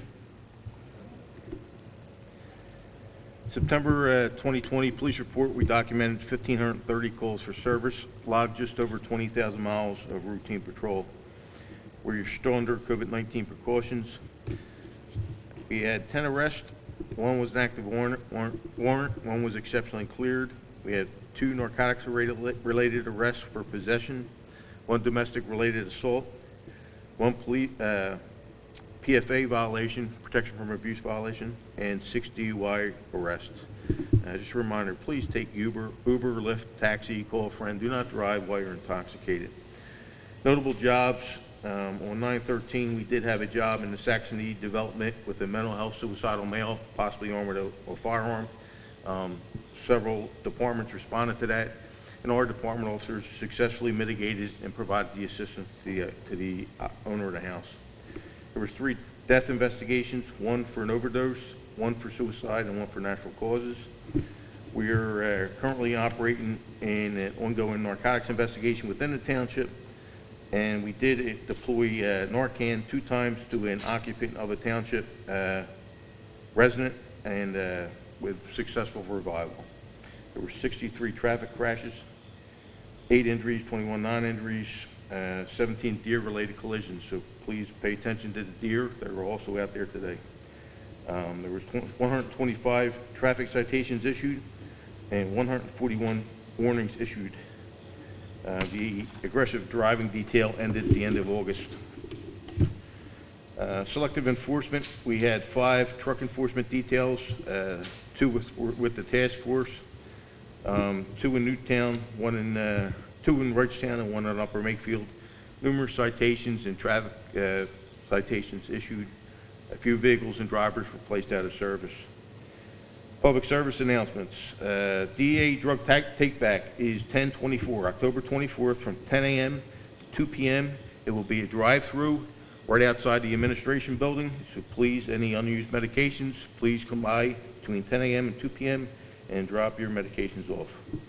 Schools are also back in session. Be mindful of the bus stops, traveling through school zones, and obviously traffic congestion by schools due to the limited bus capacity of children going back and forth to school with the parents driving them. Theft from vehicles continue. Please do not leave valuables inside your vehicle. Frauds are also continuing. Do not give your personal information out to anybody you do not know. And just a commendation to my officers. This is the first time our board got back in a live session. Just so you know, our officers have been working throughout this COVID stuff 24/7 and enhancing dangers to themselves and risking their family safety for the protection of yourself and the community. So they're doing an outstanding job, and I actually commend them. I'll be happy to answer any questions you may have. Any questions for the chief? Chief mentioned it, but I thought it would be worth saying it again in case anybody missed it. There's a lot of deer accidents on this report, and this is the time of year where they are out running around more. And I guess there's a hunt that'll probably take place in November, December, but in the Tyler Park. But anyway, that, and I just wanted to mention that we can drop off our pharmaceuticals, and then we can go drop off our bicycles. That works. On the 24th. Sounds like a plan. Thanks, Chief, and we appreciate all the work the department is doing during this COVID. I know some of them have put themselves in harm's way and actually have caught the COVID, and but everybody's on the rebound and doing well, and we do appreciate for the police protection we get in this township. Second to none, as I always say. So I'd like to thank you, Chief. Thank you, sir. I have a couple of questions. Thanks for sticking around all night. Perhaps you might be put up further on the agenda so you don't have to really stick around for 2 hours before you make your report. Order job. He's here to serve and protect, John. Come on. Oh, okay, yeah, that's right. You got your gun, right? You mentioned, in the calls for service, by the way, I think the officers who administer Narcan should be commended for going above and beyond, because that's really saving a life, and it's not something everybody can claim they have done, so I want to thank them for that. In the calls for service report, there are 5 calls labeled criminal mischief, vandalism. In the period of January 1 through September 30th of this year, there have been 34 such calls as compared to 31 in all of 2019. But I have a question about one such criminal mischief call as reported on the incident blotter. It said at 9:15 a.m. on September 12th, patrol responded to a Hillhaven Court residence for the report of criminal mischief. An anti-Semitic symbol was found spray painted in the grass area. I'm not an expert in police matters, but I have to ask, why wasn't this incident reported as a hate crime, considering that the symbol usually is meant to send a hateful anti-Semitic message? Is there Well, its classification is a criminal mischief. The hate crime is an underlying offense pertaining to the actual criminal mischief that occurred out there. It was spray paint on an exterior grass plot by an inlet, far from the property, not directed at anybody. We had no particular complaint on the job. Nobody was directed as the actual offender. We didn't. We actually conducted a thorough investigation, both with neighborhood surveys. The Human Relations Commission was involved in it. We actually spoke to several other residents to see if anybody else had any problems. That ongoing investigation is ongoing, but it is classified as a criminal mischief for UCR purposes. So basically, I think you're saying that somebody would have to be the target specifically and there was no such... That's correct, sir. Okay. There's another thing about definitions I need to learn a little bit more about, and that has to do with the traffic stops and non-traffic citations. I think in September, the report mentioned 84 traffic and 4 non-traffic citations. And the non-traffic citations were labeled disorder, contact, hazardous, /fizzy off. I don't know what that means. Can you can you educate us on what that citation was about? Without seeing the citations, sir, I would have no idea. I would have to take a look at the citations. Traffic citations obviously are traffic tickets that we issue to people. Non-traffic citations will be summary offenses arrests. Could be a narcotic arrest, somebody smoking weed would be a citation that we issue to somebody, the non-traffic citation. This says disorderly conduct, hazardous disorderly conduct. It's a summary citation, and it's like getting a traffic ticket for other than traffic-related reasons. If you're acting disorderly in a park and the officer tells you to disperse because you're creating a nuisance to the neighborhood, to other people, and you fail to disperse, you can be cited for disorderly conduct. That would be a non-traffic summary citation. All right, but it was in the traffic report, or maybe it was, I don't know, I guess. So, okay. But there are some traffic stops that do not result in citations. There's a lot of traffic stops that result in no citations. Yes. When you say a lot, do you have any idea in percentages? Well, it varies every month. Actual operator error occurs. I firmly believe in education over enforcement. Everybody's entitled to a mistake from time to time. That's an officer's perception at the time of the stop. When the egregiousness of the nature of the offense, the officer feels that a citation is warranted to better educate and go through the courts. That's what we do. Sometimes we would educate the operator into use your turn signal, put your seatbelt on, stop for that red light. Don't rush through the yellow light when it's turning red to go to wait to the next traffic light. That's an education versus enforcement initiative. That's an officer discretion issue, and that's up to the officer. Okay, you call it education. That's very nice. I called it a warning when I got a warning. So did it work? I don't know. I don't want to tell you what I was doing, so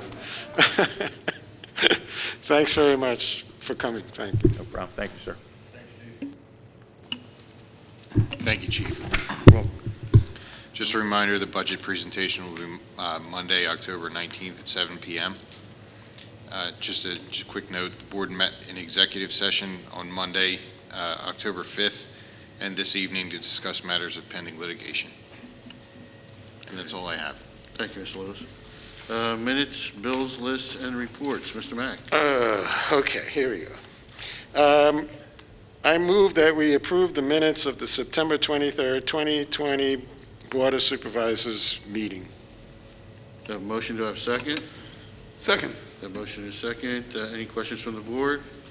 I just have I'd like to make a comment. I mean, there were several revisions. I thank Mr. Lewis and his staff for diligently making those corrections, and most of them had to do with the comments that were submitted. And I believe we had discussed previously that when the public makes comments, you should include some, at least a sentence or something like that, of a summary of what the comment was about. So that was corrected, and I thank you very much for that. And that's my comment. Okay. Any comments from the public? Seeing none, I'll call the question. All those in favor? Aye. Aye. Any opposed? Passes 5-0. All right, what's next? Bills list. Bills list. It's in here somewhere. All right. You need it? You got it? Here, John. Here. That's September 23rd. Right. Okay. September 30th. Oh, I'm sorry. I got it, thanks. So I make a motion to pass the bills list dated September 30th, 2020. What's the total on that? Is it 165, 430, and 96 cents? Okay, motion, do I have a second? Second. A motion is second. Any questions from the board, from the public? Seeing none, I'll call the question. All those in favor? Aye. Any opposed? Passes 5-0. There's a bills list for October 14th as well. Anybody got that? Got that? Okay. Doing your job, John. Yeah, thanks. I make a motion to pass the bills list of October 14, 2020, totaling $428,258.51. Got a motion, do I have a second? Second. Motion is second. Any questions from the board, from the public? Seeing none, I'll call the question. All those in favor? Aye. Any opposed? Passes 5-0. Finally, I make a motion to pass the interfund transfers on the bills list October 14, 2020, totaling $502,081.86. Motion, do I have a second? Second. Motion is second. Any questions from the board, from the public? Seeing none, I'll call the question. All those in favor? Aye. Any opposed? Passes 5-0. Thank you, Mr. Mack. Just kidding. We'll go into our second session of public comment. Anyone that has public comment, please come up to the podium and voice your comment. Okay, seeing none. Any old business? Any new business? I have one matter of new business, Mr. Chairman. Sir. Thank you. As the board is now aware, Judge McMaster issued an order granting Arcadia's mandamus complaint, thus deeming approved Arcadia's tentative PRD plan. I would request, if the board is of a mind, a motion to authorize the solicitor to file and prosecute an appeal to the Commonwealth Court of Pennsylvania from Judge McMaster's order determining that Arcadia's tentative PRD plan is deemed approved. Okay, I have a motion. Do I have a second? Second. That motion is second. Any questions from the board, from the public? Seeing none, I'll call the question. All those in favor? Aye. Any opposed? Passes 5-0. Got your direction, Mr. Sander. Thank you, Mr. Chairman. Thank you. Anyone else have any new business they want to bring forth? Okay. We have no need for an executive session after this meeting, do we? Okay, seeing none. I guess all that's left is motion to adjourn. Okay, without objection, we are adjourned. Thank you.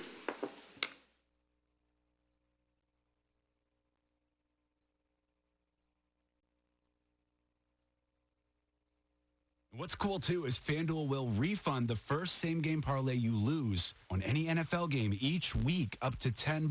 That means you can place different parlays risk-free every NFL week all season long. I never miss it. That means you hit your parlay on Thursday Night Football, you keep playing. Sunday, you hit another one, keep playing. If you miss yours on Monday night, they'll still refund that one up to $10 because it's the same week of NFL football. This is happening all season long, so you got to try it for yourself. And FanDuel is exclusive with these same-game parlay bets. They're the only sports book that's got them, so try them if you haven't already. And if you're new to FanDuel, just sign up with the promo code WMGK.